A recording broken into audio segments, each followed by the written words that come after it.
말씀을 정리하겠습니다. 우리 지사님 잘 들리신가요? 네. 네. 마가복음 9장 최소한도 항상 한 장 전체의 주제와 문맥의 흐름을 알도록 노력을 하기를 항상 노력을 하셔야 됩니다. 성경 말씀은 좋은 말들만 이렇게 무작위로 이렇게 어렵지게 만들어 놓은 것이 성경 말씀이 아니고 성경은 메시지가 있는 겁니다. 특히 장단위의 전체 메시지의 연결을 묵상하는 습관을 꼭 해라. 그렇지만 말씀을 오늘 주는 말씀을 받는 것은 본문에서 단어 하나로 통해서 받을 수가 있고 열이면 열 다 다르게 받을 수 있으니까 그 다음에 하시면 됩니다. 오늘 마가복음 9장 하기 전에 앞에 있는 사건이 무엇인가를 생각해서 이것과 연결해서 성경의 뜻은 정리해야 된다. 말씀을 받는 건 각각 다르게 단어 하나에도 받을 수 있지만 성경 전체의 뜻을 정리하는 건 전체를 봐야 된다. 변화산 사건이 있었어요. 변화산 사건에서 예수님 변하면서 모세와 엘리야와 예수님이 계셨다. 모세는 모세오경 구약의 말씀, 은혜의 말씀, 언약의 말씀을 이해하고 엘리야는 선지자에 대표로서 새 언약, 성령을 통해서 새 언약을 말씀하신 것이고 예수님은 그 언약을 성취하신 하나님으로 오셨다. 그래서 언약을 완전 성취하신 예수님이다. 그 다음에 예수님 그러고 나서 죽음과 부활에 대해서 이야기했었어요. 그것이 바로 내가 십자가에서 너희 죄를 죽고 내가 생명을 다시 살아서 너희들을 살리는 것이 바로 예수님의 변화사의 사건이다. 그러고 나서 지금 오늘 귀신 쫓는 이야기가 나와요. 그러면 예수님은 귀신 쫓는 일을 주사역을 하셨는데 예수님이 언약을 완성하시고 하나님의 아들이신 것을 이야기하고 귀신 쫓는 이야기를 또 왜 여기 성령께서 이 9장에 또 뒷부분을 마무리하실까 이런 생각을 하면서 그 의미를 생각하는 그게 성경 장별로 묵상하는 방법이에요. 거듭 말하지만 말씀은 단어 하나에 또 한 도시 하나를 통해서도 성령께서 각각 나에게 주신 오늘 말씀을 주시기 때문에 내 말씀을 받는 것은 어디든 상관없지만 말씀 전체는 그리 파악해야 된다. 14절부터 19절은 귀신을 쫓지 못한 믿음 없는 제자들을 예수님이 변화산상에서 내려와서 책망하시는 그 제자들을 책망하고 믿음을 가르치는 말씀이고 그 다음 20절부터 24절까지는 그 귀신들의 아버지의 믿음을 가르치는 모습이고 25절부터 마지막 절까지는 실제 귀신을 쫓아내는 이야기를 하십니다. 자, 먼저 14절 읽겠습니다. 14절 시작. 다시 우리 한 목소리로 시작. 그들이 제자들에게 와서 보니 큰 무리가 그들을 둘러싸고 서기관들의 입들과 돌아오르더라. 여기서 제자들이라는 단어에 우리가 주목을 해야 되는데 왜 주목을 해야 되는가? 제자들의 단어가 엄청나게 많이 나와요. 그래서 예수님의 이 기록 목적 중에 하나는 제자들을 대상으로 하는 겁니다. 많은 무리를 구원하기 위해서는 가장 중요한 게 뭐냐면 제자들을 잘 키워내야 되겠다. 이 세상을 변화시키기 위해서는 우리 한비전의 자녀들을 잘 훈련시켜야 되겠다. 그런 제자들에게 관심이 많다. 말씀을 해야 됩니다. 마태복음 28장 18절에서 20절의 유명한 제자의 말씀인데 너희는 모든 족속으로 제자를 삼아 아버지 아들과 성령에 세례 주고 모든 것을 지키게 하라. 여기서 단어가 동사가 5개가 나오는데 그 주동사가 제자를 삼아라. 그 다음 나머지 네 동사는 제자를 삼아라 주동사를 수식하는 보조동사로 되어 있어요. 그만큼 제자, 예수님 마지막 유언이 그 말씀이었어요.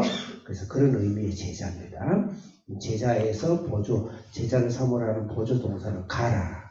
그래서 나도 제자가 되어야 되지만 여러분이 많은 사람을 제자를 삼기 위해서 여러분 직장과 일터와 인생의 길을 가는 거예요. 그게 우리 인생에서 중요한 목적이 돼야 된다. 그 수준까지 가자.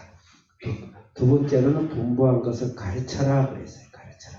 그 말씀을 가르쳐야 돼요. 다시 말해서 우리 큐티에 나와서 하는 말씀 항상 먹고 서로 쉐어링하고 하는 것이 여러분 하루 일과 인생의 중요한 삶이 된다. 그 다음에 지키게 하라. 귀티를 적용하고 쉐어링하고 나누고 이렇게 하고 또 저녁 되면 그 귀티를 가지고 붙잡고 또 가지고 식구끼리 부부끼리 서로 나누고 기도하고 회개하고 다시 일어나고 지키게 하라. 그런 것들이 바로 제자였다. 그만큼 예수님은 이 세상을 우리를 구원하기 위해서 제자. 그래서 우리의 목표는 제자 되는 삶까지 우리 성도들이 목표를 가지길 바라겠습니다. 15절 읽겠습니다. 시작. 온 우리가 예수를 보고 배우는 날 계속 크게 읽어 나가겠습니다. 16절 시작. 17절 시작. 우리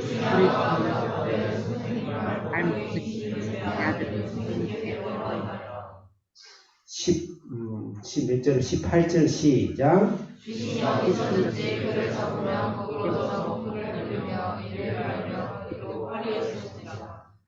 내가 그들에게 붙여달라 하였으나 그들이 능히하지 못하더이다. 여러분 묵상했기 때문에 말씀을 읽으니까 금방 귀에 잘 들어오죠. 여기서 선생님이란 단어에 주목을 해보시기 바랍니다. 선생님이 3번 나옵니다. 선생님, 예수님을 이 무리 중에 하나는 바로 이 귀신들의 아버지예요. 선생님. 저는 목사라서 좀 기분이 나빠요. 물론 선생님도 좋은 단어죠. 근데 예수님은 베드로는 그 여기 앞장에서 주는 그리스도요. 살아계신 하나님의 아들입니다. 예수님이 벌떡 일어나죠. 이건 내가 한 게 아니고 하나님 가르쳐줬구나. 그걸 듣기를 원하는 거예요. 지금은 구장까지 온 건 예수님 그거 가르치려고 그러는 거예요. 근데 기껏 했는데 와서 선생님. 예수님 기분 안 나빴겠지만 김나는 목사는 아주 몹시 기분이 나쁩니다. 예수님은 선생님 정도로 부르는가. 그것도 좋은 단어예요. 랍비어라는 단어 같으니까. 예수님 뭐라 그러냐. 나는 부활이요 생명이에요. 나는 부활이요 생명이라고 했어요. 나를 믿는 자는 죽어도 살겠고 살아서 믿는 자는 영원히 죽지 아니라 이렇게 불러야 되는데 선생님. 그 선생님이라는 단어를 3번 성경이 언급한 게 한 것이 무엇인가? 무엇인가? 왜 귀신이 쫓아나가지 않았는가? 귀신이 만드는 예수님이에요. 예수님을 주는 그리스도의 살아계신 하나님의 아들로서 믿어라. 그걸 강조하기 위해서 지금 다시 한번 귀신을 쫓아내는 사건을 기록하셨다. 그래서 우리는 선생님으로 알면 안 되고 능력자로 알면 안 되고 권세자로 알면 안 되고 하나님의 아들로 알아야 된다. 천지를 창조하시고 만물을 주도하시고 만물을 구원하시는 하나님의 아들로 하나님으로 고백해야 된다. 그래서 예수님이 성하신 거죠. 19절 읽겠습니다. 시작. 시작. 나의 시대 믿음이 없는 세대여 내가 얼마나 너희와 함께 있으며 얼마나 너희에게 참으리요. 한마디로 선생님 선생님 아니다. 믿음이 없는 세대예요. 내가 이렇게 기적을 행하고 그냥 그런 능력들 많은 선생님 정도로 안 하냐. 나는 하나님이다. 하나님의 아들이다. 주는 그리스도여 살아계신 하나님의 아들이다. 나는 부활이요 생명이다. 이 믿음이 없는 세대야. 그래서 믿으면은 3종류가 있습니다. 믿음은 반드시 대상을 믿는 거예요.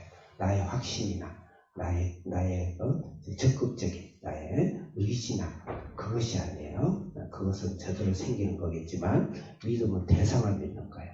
비행기가 프로펠러도 찌그러져 있고 그다음 기름통도 줄줄 새고 있고 그다음 창문도 좀 금이 가 있고 꼬리도 좀 떨어져 나가 있고 그런 비행기를 내려다 놓고 앞에 아주 멋있고 예쁜 승무원들이 쫙 서서 우리를 믿으십시오. 믿음만 있으면 이 비행기를 타고 뉴욕공항까지 잘 갈 수 있습니다. 믿음을 가지십시오. 이 믿음 없는 세대야 믿음을 가지십시오. 믿기만 하십시오. 그렇게 한다 그러면 그 좋은 믿음일까요? 믿음이라는 것은 대상이 중요한 거예요. 누구를 믿느냐. 예수님을 하나님 그렇게 많은 기적을 보면서도 하나님인 것을 발견해야 됩니다. 하나님 깊은 하나님.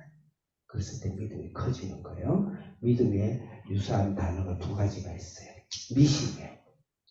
믿을 만한지 안 한지 대상을 알아보지도 않고 그냥 무조건 복 준다니까 믿는다든지 그러면 예수님을 깊이 그래서 말씀을 묵상하지 않으면 예수님을 알 수가 없어요. 2번째로는 맹신이에요. 알아보지도 않고 믿는 게 미안해요. 그 맹신이에요. 미신은 믿을만 하지 않는데 믿는 게 미신이에요. 그래서 예수님을 주는 것이고요. 살아계신 하나님 아들로 믿자. 오늘 시간이 지금 다 갔네. 하나만 더 봅시다. 여러분들 22절 읽겠습니다. 22절 시작. 귀신이 그를 쫓고 그러나 무엇을 하실 수 있거든 우리를 불쌍히 여기사 23절 시작. 예수께서 이르시되 할 수 있거든 아니냐 있는 자에게 있는 24절 시작.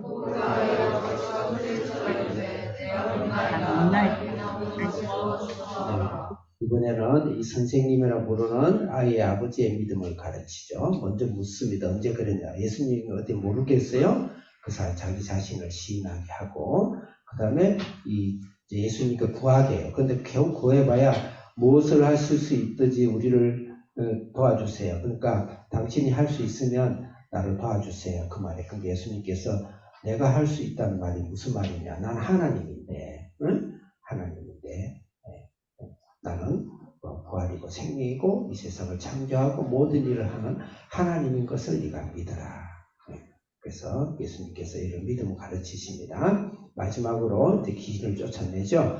그리고 마지막 29절 읽겠습니다. 28절, 29절 읽겠습니다. 시작. 집에 가서 제자들이 조용히 문자오되 우리는 어찌하여 그들이 귀신을 쫓아내지 못하였나이까. 29절 시작. 예수의 기도에 다른 것으로는 이런 종류가 나갈 수 없느니라 하시니라. 자, 마지막으로 정리합시다. 변화사. 예수님은 이 언약을 이루시고 우리를 구원하기 위해서 죽으시고 부활하시면서 우리 모든 구원하는 완성을 이루는 언약상 사건 이후에 귀신 이야기를 왜 했을까? 그럼 오늘 마지막에 기도에 다른 것이 이런 종류가 나갈 수 없다 하신 말이 무슨 말입니까? 영적 일이라는 거죠. 영적 일, 구원은 영적 일입니다. 교회 다니고 단지 성경을 그냥 문자적으로 보는 것이 아니고 우리의 머리에 육체의 삶, 세상의 삶, 자연계 세상 위에는 영적 원리가 있어요. 반드시 영을 묶어야 됩니다. 영을 쫓아내야 됩니다. 이건 예수님이 내 마음속에 내 가정 속에 오시면 모든 영적인 것이 정리가 됩니다. 그것이 더 분명하게 해서는 영적인 것은 영적으로 해야 돼요. 신앙은 영적으로 해야 됩니다. 기도는 영의 활동이에요. 내 영혼의 활동이고 하나의 보좌로 움직이는 영적 활동이다. 그래서 신앙을 영적인 것을 육체적인 일로 자연적인 원리를 하지 마세요. 그것을 하지 말고 영적인 것은 영적으로 해결해야 된다. 기도해야 된다. 기도로 하나님의 영이 세상 묻고 영을 묻고 여러분 신앙을 묻고 여러분을 움직이는 모든 사탄 권세를 묶어내는 그런 영적인 것에 깊이 가는 오늘도 예수 그리스도를 믿는 여러분 되시기 바라겠습니다. 하나님 아버지 감사합니다.